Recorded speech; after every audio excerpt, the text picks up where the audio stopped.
We're going to be talking to you, and as I get into it, both Nithya and myself are going to be talking to you about navigating the AI revolution and the shifting future of work. Now, before I get into some of the insights, letting you know exactly who we both are. My name's James McElvenna. I'm the MD of LHH for Australia, New Zealand, and Singapore. And you'll also be hearing from Nithya Ramaswamy, who is a Solutions Director, and she is a subject matter expert on all things leadership, development, and solutioning. So I'll begin with a couple of insights. We're going to share what are the global and local trends that are influencing HR leaders and the workforce in the current environment. What we're not going to be doing is covering new tech solutions in AI. This is not about a laundry list of HR tech you can utilize, but it is absolutely about what the impacts and the changes that will occur because of automation. And GenAI is just one example of the automation and changes that are coming to organizations. What is the impact going to be on your leaders? And what is the impact going to be on your people? In particular, we're going to focus in on soft skill development.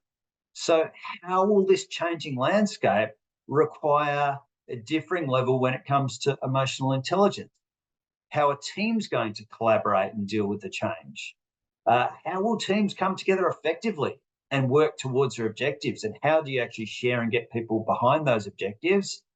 And then finally, what is going to be required when it comes to ethical decision making? So there are a few of the key topics that we really want to take you through today. There still needs to be a very clear vision for tech skills. And it is a shifting landscape, but one of the things when it comes to reskilling that we believe and research shows is absolutely critical is the proactive reskilling and upskilling strategy, which has to be linked to the evolving need of either your industry or specifically your company's strategic plan, ideally both. But if you don't have a company strategic plan on which areas and what bets and what technologies your organization is going to be implementing, it is absolutely now the time to be having those discussions with leaders and asking those questions on the direction, because it will impact your leaders and it will impact the individuals within your organization. And so if you don't know the destination, if you don't know the roadmap that's being taken, it's going to be incredibly difficult to prepare leaders or your team members for that journey.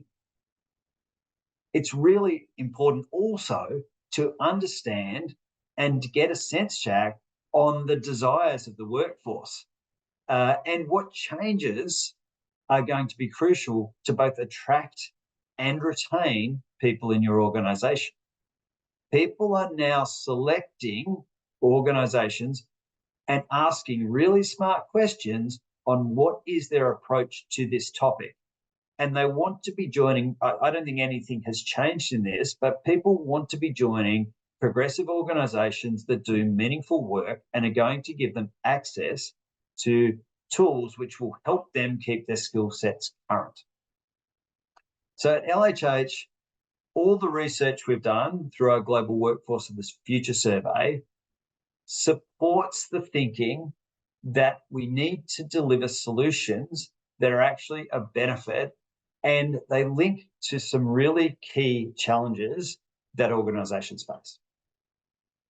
I'll pick out a few that are the most meaningful. So we've got 5 here on this particular slide, but leading into this, you can see that one of the key things and why are organizations considering productivity measures including automation and generative AI, that's because 52% of executives are saying that leaders are overworked and burnt out. At all levels within an organization, we're seeing a trend towards asking people to do to do more with less resource. So there's less resource, more requirement, and this constant chase for productivity gains. And that's creating a huge amount of stress on the individuals as they're often double hatting in roles or forced to learn new elements of other people's roles where roles are disestablished or due to strategic changes, the organizational structure changes. So of those challenges that leaders are facing, some are critical. First is, how do they go about navigating the AI landscape and show that it's being integrated in order to be able to create productivity and benefit for their people? Our research shows that organizations need a bigger plan for GenAI, and they need it fast. In fact, that plan must include organizations' approach toward protecting and evolving the roles for individuals, not just replacing roles for individuals. And we're also going to look at additional strategies, which we'll take you through today, around how you can actually help your leaders deal with the challenges you see here. The challenges and opportunities that are connected to the AI revolution and workforce trends mean closing the gaps in those strategies and guidance that go to your C-suite to provide effective support and ensuring the linkage. So strategy, leaders, people all need to be on the same page as for the understanding on what's coming, what to expect, and what's being done for individuals. And it's critical that there is a human-centered approach to all of this. So how that might play out is, this is our roadmap, and this is how we're going to take care of you. We're investing in the ability for you to be able to upskill. These are the resources that are available. This is how you access them. These are the discussions your leaders are going to be having with you, so you don't need to fear being left behind. In fact, it is instead a tremendous opportunity to get excited about how your role will evolve and how we're going to be doing more meaningful work as we embrace the changes. What are workers saying? What did the global workforce of the future tell us when it comes to your workers' views on how digitalization will impact your job? And a few things that I'll pick out here. One is that people feel that there is actually a constantly changing landscape at the moment. And exec leaders have reported there's almost this new phenomenon of feeling that there's change fatigue or change burnout, which has been going for quite a while, but it seems increasingly so in the post-COVID environment, where people are dealing with hybrid work as well as new technologies and technology innovation. And so one of the number one reasons for tech disruption is as a driver of change, and how do leaders then meaningfully leverage and enjoy increased productivity, efficiency, and decision-making. So it's one thing to switch or to make a decision on use of a particular tool.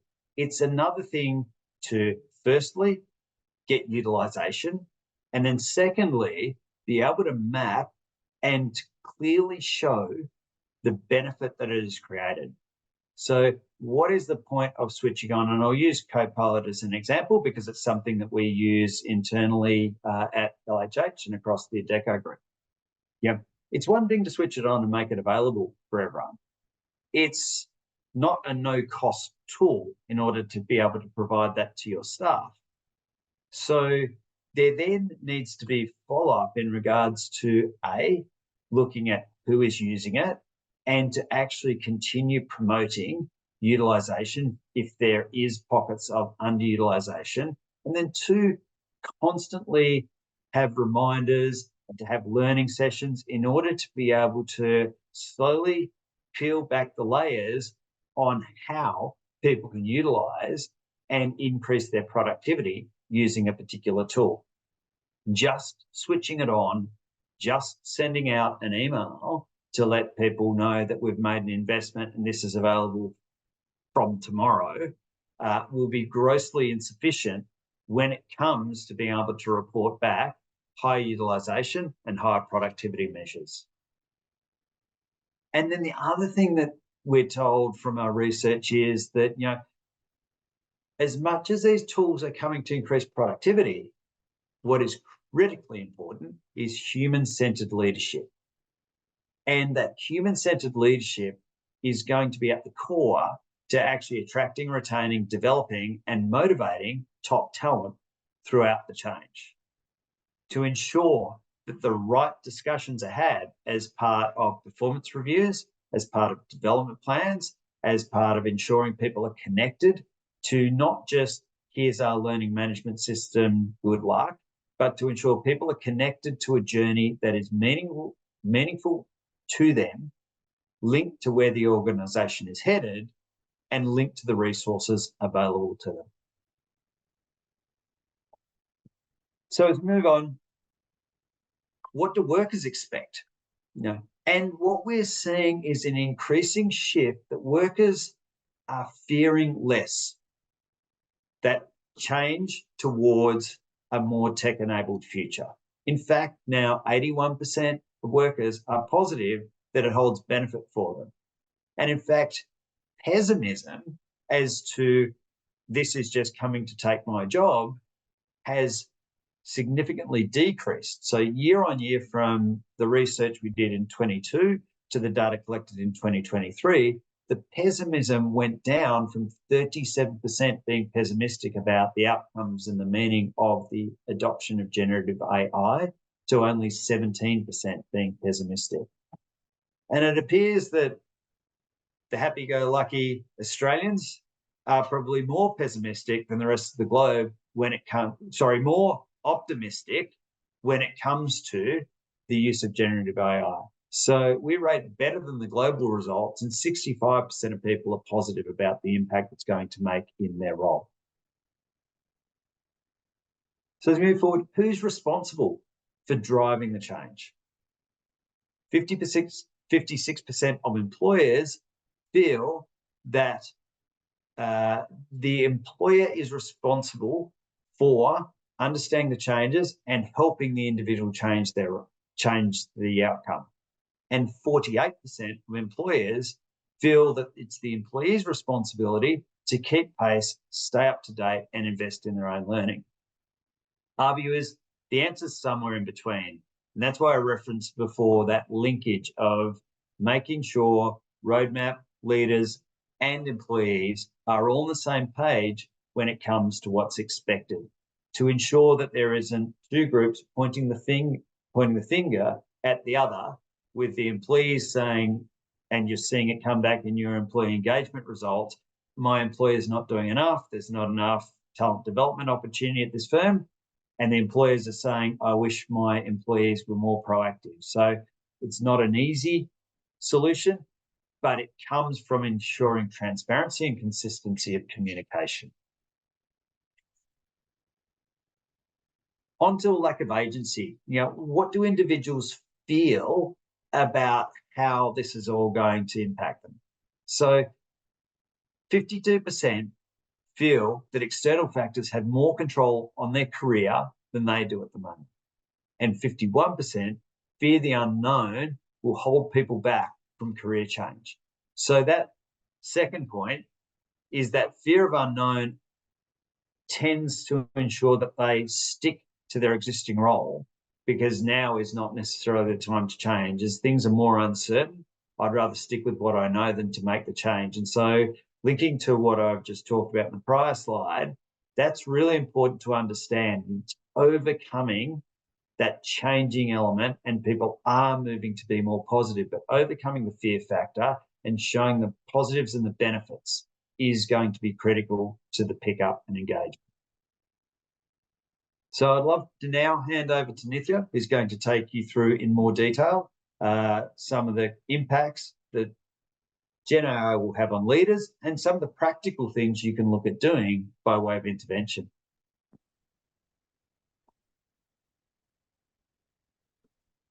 Hi, everybody. Lovely to meet you. I'm Nithya Ramaswamy. I'm a Solutions Director with LHH. looking after our leadership development. So I'm keen to share with you a little bit on the landscape that we're dealing with at the moment. I think there were a couple of questions around the research. Now, all of this research is based off our 2024 Global Workforce of the Future, surveying about 30,000 workers around 23 countries, out of which about 2,000 are based in Australia. So I think, as James has mentioned, the results show that employees are feeling a lot more positive about a digital future compared to last year. And I think, James, you've mentioned 81% of Australian workers feeling that digitization is going to have a positive impact on their job, compared to the global average of about 65%. Look, I mean, that's all sounding pretty positive. It shows that we are receptive to the benefits of the digital future. We're starting to take things in our stride, and as the poll results reveal, I mean, many of you are curious about adopting AI. Some of you have already started on that journey, whether it's for yourself personally in your job, or whether that's part of your organization. So let me paint a picture around what we're seeing, and this is a pretty complex image that you're seeing on the slide here. And what this really shows is the challenging landscape that HR and business leaders have today. Pretty much sums up really what my work week looks like as well. You can see an ambit of human as well as technology influences here, challenges related to self as well as organization and team. You can also see post-pandemic challenges there, as well as leadership-related challenges, such as managing uncertainty, collaborating across hybrid teams, and really continuous transformation and disruption as well. I think a call out here is that we really need to start to feel comfortable working with adaptive business challenges. One of the key statistics in our research is that the top two challenges facing leaders today are around agility in constant change, as well as adapting to reorganization as well. So nearly 90% of all our leaders that were polled noted that these were the top two challenges. The other thing I wanted to mention very quickly is you might have come across the concept of BANI, or Barney as we call it. I just want to touch on the Barney framework. Feel free to put in chat if you've come across this as well, and how this sort of relevant for you. B stands for being brittle, which is, as human beings, we want to have that sense of security, want to feel a bit strong. The AI revolution's really thrown that into a bit of discord for us. So things that appear strong suddenly tend to get into a bit of a fragile mode, or things fall under stress. Amy Edmondson writes in her latest book as well, The Right Kind of Wrong, which refers to our ability as human beings to really embrace intelligent failures. That's a result of having a hypothesis, trying something. You can't be 100% right, but let's give it a go, right? That's the mentality. The A in Barney stands for anxious. So there's obviously a quite a great degree of anxiety that we're working with in our current landscape. We want to feel in control. We as humans, again, it's ingrained in us. But unfortunately, the climate right now is there's a lot of fear of not knowing, making the wrong decision. There's a pervasive sense of worry, and a bit of an uneasiness about the future as well. How do we leverage data? So in relation to digital fluency, how data driven are your leaders and your people to make those objective decisions and to feel comfortable with a sense of ambiguity as well. The N stands for non-linear. So as human beings, again, we want a certain degree of predictability. We want to operate with that. But again, there are detours, there are dead ends, unexpected outcomes in our world of work. So again, when you think about concerns about digitization and employees feeling a bit uncomfortable, they really want a sense of clarity of where to from here. What are some skills I need for the future? What's an alternative career pathway that I need to be exploring? And the I stands for incomprehensible, where again, as humans, we rely on the knowledge that we have and the expertise, but often what we know is not enough. So we need to lean into what we don't know, being curious, having that growth mindset, and leaning into others' perspectives as well. So all of that sort of sums up the need for human skills. Yes, human skills have always been there, but the call for human skills is a lot greater in this landscape. I want to share with you the top 8 skills that our research has revealed. And before I do that, though, before we go to the next slide, I just want you to have a go in chat. Pop it in chat. What are those human skills that come to mind? I think, leadership's got a whole range of things. I feel like we've got a laundry list of, leadership then becomes a savior to solve everyday challenges. But what are those top 8 skills, or what are top 2 or 3 that come to mind? Feel free to pop that into chat. And I just want to call out as well with regards to AI. 62% believe that the impact of AI on their jobs is positive, but also 61% think that the human touch is more influential than AI. So I'm seeing a few responses come in. Fantastic.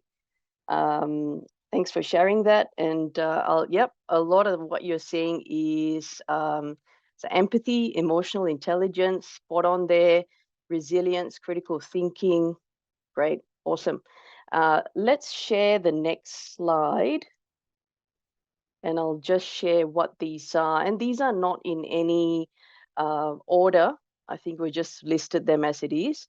So the first one here around trust, especially developing trust in a digital age, in a hybrid teams or remote teams, is becoming critical. Is becoming challenging as well. It's not a new concept, but amplified in the way we work today. Again, in a world where information is abundantly available to our customers, to our board members, stakeholders, being trusting is becoming really important, right? And that's the concept of I will do what I say. Again, with digital, the leadership image is also public, so you are sort of being publicly responsible and accountable for what you're doing as well. Empathy, as many of you put in chat, is critical. 76% of people who experience empathy report that they are engaged. There is a correlation of empathy to performance. So our research revealed that 76% of people who experience empathy are highly engaged, but also 27% correlation to high performance there. Career champion and advocate, that's the other 2 skills that show up here. Employees do expect that their leaders help them to champion their career development. This is about having meaningful career conversations. So, when was the last time you had that career conversation with your manager, or you sat down with your employee to have that conversation? And this is not about to-dos that we run through on a weekly or on a one-on-one call. This is really taking the time to understand the drivers, the strengths of each employee, and helping them think about their broader growth and development. Our research revealed that 23% of all workers have never had a career development conversation before, and among those who have, another 23% report that it's only done once a year. So again, what's the cadence or the habits that you're setting around having these conversations, given the concerns that people have about their future and given that sort of Barney context as well? With the advocate piece, it's important because this is a piece around hybrid work where it's great that people have that sense of flexibility, autonomy, but there's also an increased psychological workload that comes with coordinating hybrid working. This can cause additional strain on mental health, on well-being, and so being an advocate means being available for your people. So just being conscious of managing dispersed teams, I think, is really important. If we go to the next slide, what are the other remaining 4 skills? Reliable would be the next one, and this is a subset of trusting. And it's really about creating that safe space for people to speak up, so that they can count on their leader who sets the expectations. Um, it is about being able to frame the work that lies ahead and sort of creating that clarity for people around what to expect. Inclusive, so when employees feel included, they're more inclined again to speak up and contribute. Future focused, I've spoken a bit to this already, but this is really about understanding what lies ahead. Um, what are those skills I need to continue to develop, or what are the pathways that are available for me? And ethical leadership is something that's being tossed around a lot in today's world. The ability to make the right decision, no right or wrong, but what is probably the best decision in the interest of our people. Some folks refer to this as authentic leadership or adaptive leadership. It's not just staying true to who you are, your core values, but also true to the situation at hand, and taking into account others' perspectives as well. So those are the eight to sum up, and I think there seems to be a lot going on here, right? I mean, as you're seeing this, I guess the cynics amongst us might say, "Oh, surely we can't try and do all of this at one go." It seems a bit impossible there. And again, I think the advice here is it's not a case of absolutes. I think what you want to think about is where are you, where are your people or leaders on a continuum of each of these skills, um, and where does it make sense to move the needle a little bit, right? So what are those one or two shifts that you can make or your people can make, and what's relevant for them, for their stakeholders? So with that, let's then go on to the next slide, please. And this is really about how AI augments our roles. So I just want to touch on this a little bit. And it comes down to it comes back to the poll that you took earlier about how are you using or leveraging AI for your in your role or in your organization. And I think uh, our point of view is that it's again where you're spending your time is probably a good starting point. So how are you spending your time? Where do you spend your time in the week would be a good frame of reference here. A lot of our time is spent in the bottom left quadrant around, emails, around meetings, um, around a lot of administrative things as well. And so again, where we see AI being leveraged here is to help augment our roles in terms of creating efficiencies, being able to standardize. This might mean minutes of meeting, drafting documents, emails, and so on. On the bottom right-hand side, insights is another area where we're starting to use AI quite a bit around, researching summaries, summarizing documents, large amounts of information on trends as well. Now, the top two categories around human orientation and partnership orientation is probably where we our time is freed up to nurture relationships, and this is where we want to be spending more of our time.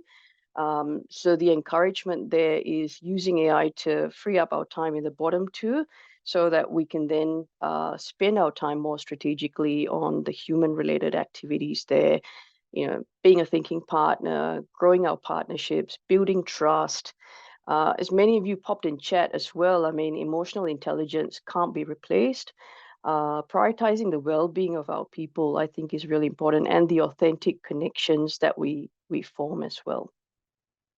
I think what we're seeing is that with decision making seems to be the biggest area for development. So these are the top um, few that's come out of our research. But if you look at this in closer detail, the top five in the graph there all refer or relate back to decision making, actually. So this is actually from a different research, again LHH research, but based off a smaller sample compared to the global workforce of the future.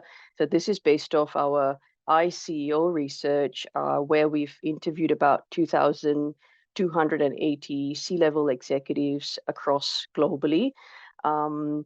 And it shows us that, again, people are struggling again to develop their strategic thinking, the decision making skills, ethical decision making, again, playing out there.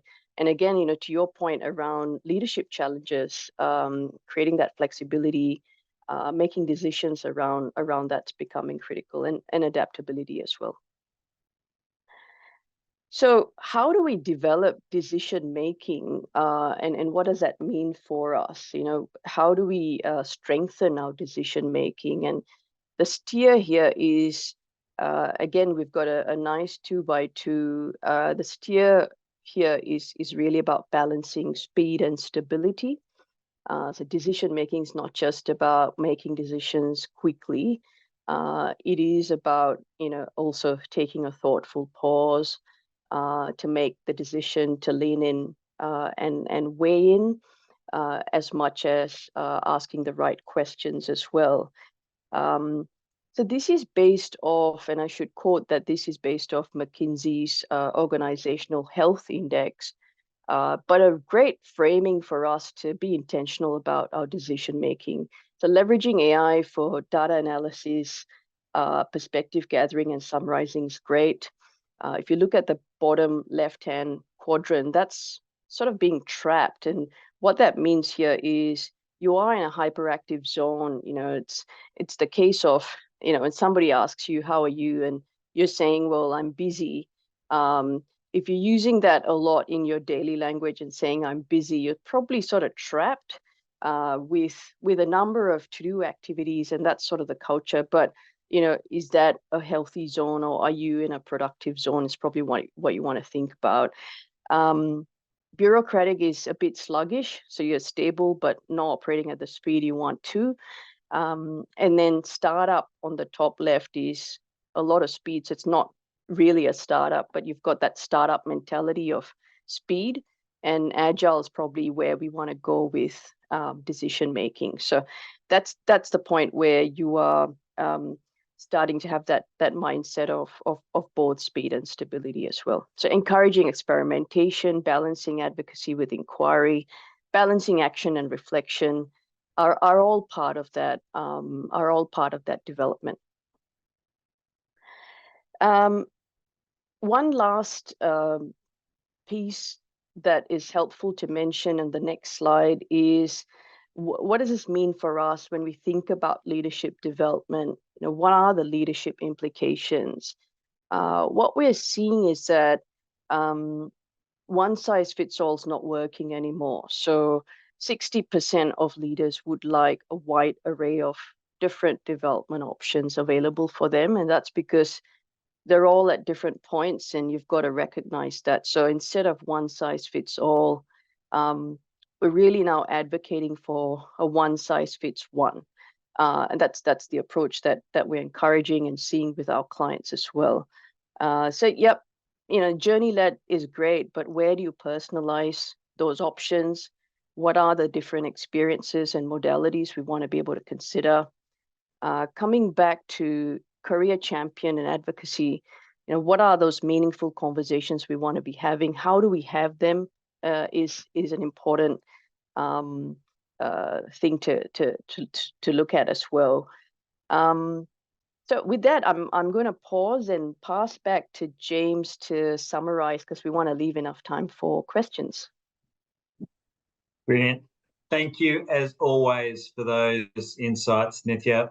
I'm sure very much appreciated by all who have taken the time to join us today. So what are the key takeaways? How do we tie all of everything you've heard so far together? Number one, embracing technology and transformation is going to be the key, but it requires a consistent narrative. It requires both a top-down and a bottom-up approach. So what are employees' expectations? And then what is the leadership direction and the journey around how this is going to be strategically implemented? The two need to meet up, and the really important takeaway is it needs to be communicated within reason, but it needs to be communicated so people are clear on the roadmap and are clear on the direction. Secondly, this cannot happen to maximize productivity and effectiveness and gains unless there is an enhancement of the human skills. And that is deliberate, targeted outcomes. And so this links perfectly to the roadmap. If you understand where you're going, what your objectives are, then you will have a clear gap analysis to be able to look at which skills are important in order to be able to achieve those outcomes. And then how do we invest in helping people enhance their skills to come along for the journey and not get left behind. Third, to enhance the decision-making capability. All organizations want to make better decisions, and there's been a significant trend. It's always been the case, but particularly over the last 10 years, and it's sped up even more so in the last 5 years, around how do you come to data-driven approaches. The old gut feel or opinion doesn't hold any weight anymore, and AI has a tremendous opportunity and the potential it provides to provide the data needed to make data-led decisions. However, with that, and Nithya just took you through that really amazing 2x2 on how do you enable people and how do you balance the speed and stability of decision making and what investment is required in your leaders in order to be able to get that balance exactly right. And then finally, a values-based approach to leadership is going to be critical. There are many reasons why the values-based approach is going to be needed and relevant, but two I will call out in particular. One, the impacts of ethical outcomes and biases that can be contained, and they need to be constantly checked for when evolving systems, processes, and the use of generative AI. And then secondly, and probably the most important one, is how do we protect the people, the leaders, the people within the organization, and actually ensure that we continue this trend of people seeing it as a journey and something to get excited about rather than something to be feared. And that's going to be a really hard balance for everyone to strike, but hopefully these are the takeaways which will actually help you evolve your thinking when it comes to how the balance is struck.